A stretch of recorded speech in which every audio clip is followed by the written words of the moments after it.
नमस्कार, आदाब, सत श्री अकाल, जय भीम, जोहार। मेरा नाम है नवीन कुमार। दो बातें मोदी जी के दिल की तरह साफ हो चुकी हैं। पहला, सरकार न्यूनतम समर्थन मूल्य यानी एमएसपी की मांग नहीं मानेगी, और दूसरा, किसान बिना इसके नहीं लौटेंगे। नहीं लौटेंगे मतलब नहीं लौटेंगे। लेकिन सरकार के लिए तब भी एक राहत की बात है, और वो ये कि संयुक्त किसान मोर्चा ने 29 नवंबर को होने वाला ट्रैक्टर मार्च स्थगित कर दिया है। संयुक्त किसान मोर्चा कोऑर्डिनेशन कमेटी ने तय किया है कि ट्रैक्टर से संसद मार्च का फैसला जब लिया गया था तब तीनों कृषि कानून वापस नहीं लिए गए थे। लेकिन अब सरकार ने कह दिया है कि कानून वापस हो रहे हैं तो ट्रैक्टर रैली का कोई मतलब नहीं है, हम इसको फिलहाल रोकते हैं, बाद में देखेंगे। संसद तक होने वाला ट्रैक्टर मार्च स्थगित होने से दिल्ली पुलिस ने बड़ी राहत की सांस ली है। दरअसल 29 नवंबर यानी सोमवार से संसद का शीतकालीन सत्र शुरू होने जा रहा है। यह दिल्ली पुलिस के लिए बहुत बड़ा सिरदर्द बन गया था। इसके पहले किसान 29 नवंबर को दिल्ली में प्रवेश करने की जिद पर अड़े हुए थे। किसान नेताओं का कहना था कि 29 तारीख को दिल्ली की सीमाओं पर धरना दे रहे 500 आंदोलनकारी 30 ट्रैक्टरों से संसद भवन जाएंगे। लेकिन अब इसे टालने के ऐलान से दिल्ली पुलिस ने राहत की सांस ली है। दरअसल मोदी अपने ही बुने हुए जाल में उलझ गए हैं, फंस गए हैं। ज्यादा महान और होशियार बनने के चक्कर में उन्होंने एक ऐसी राजनीतिक भूल कर दी है जो एक अनाड़ी भी नहीं करेगा। इसके बारे में हम आगे चर्चा करेंगे विस्तार से। लेकिन फिलहाल सरकार में किसानों को लेकर घबराहट का आलम देखिए। सरकार संसद के शीतकालीन सत्र में जो पहला काम करने वाली है वो है तीनों कृषि कानूनों की वापसी के लिए बिल लाना।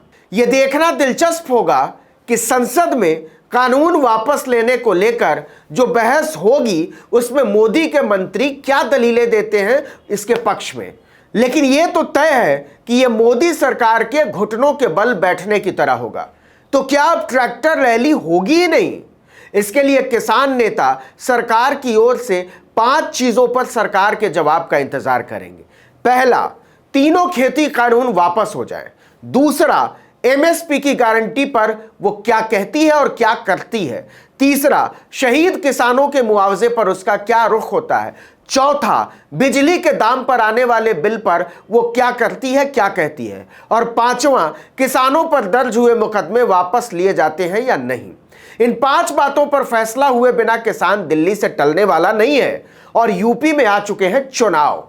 4 दिसंबर को आगे के फैसले के लिए संयुक्त किसान मोर्चा की फिर से मीटिंग होगी। इस बैठक में केंद्र सरकार के रुख की समीक्षा की जाएगी। किसानों के घर जाने का फैसला 4 दिसंबर को होने वाली मीटिंग में ही लिया जाएगा। अगर मांगे मान ली गई तब तो ठीक, किसान घर लौट जाएगा।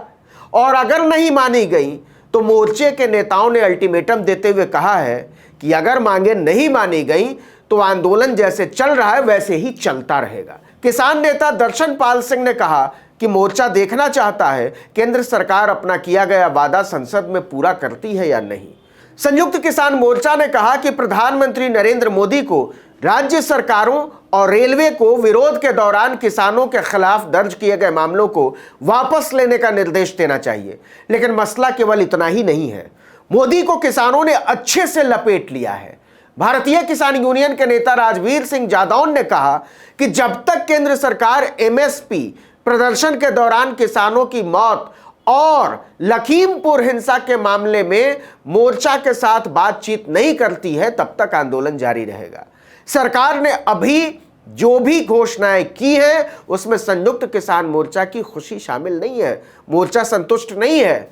अब देखिए कि एक तरफ तीनों कृषि कानूनों की वापसी से किसानों के हौसले बुलंद हैं, वहीं किसानों की नई मांगों पर अड़ जाने से मोदी सरकार की हालत खराब है। दरअसल मोदी के आत्मकेंद्रित स्वभाव ने उन्हें इतना बेचारा बना दिया है कि तीनों कृषि कानूनों की वापसी के बाद भी वो बेचारों की तरह नजर आ रहे हैं और किसान नई नई मांग लेकर चढ़े जा रहे हैं। ऐसा लग रहा है जैसे किसानों ने मोदी को राजनीति का बच्चा बनाकर छोड़ दिया है। प्रधानमंत्री किसान आंदोलन से मुक्ति पाना चाह रहे थे, लेकिन वो इसमें उलझ गए।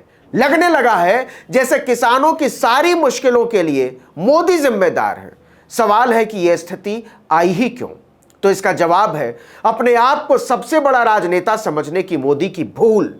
किसान तो बार बार कह रहे थे कि बातचीत कीजिए, हम तैयार बैठे हैं, आप बुलाइए तो सही, मिलिए तो सही।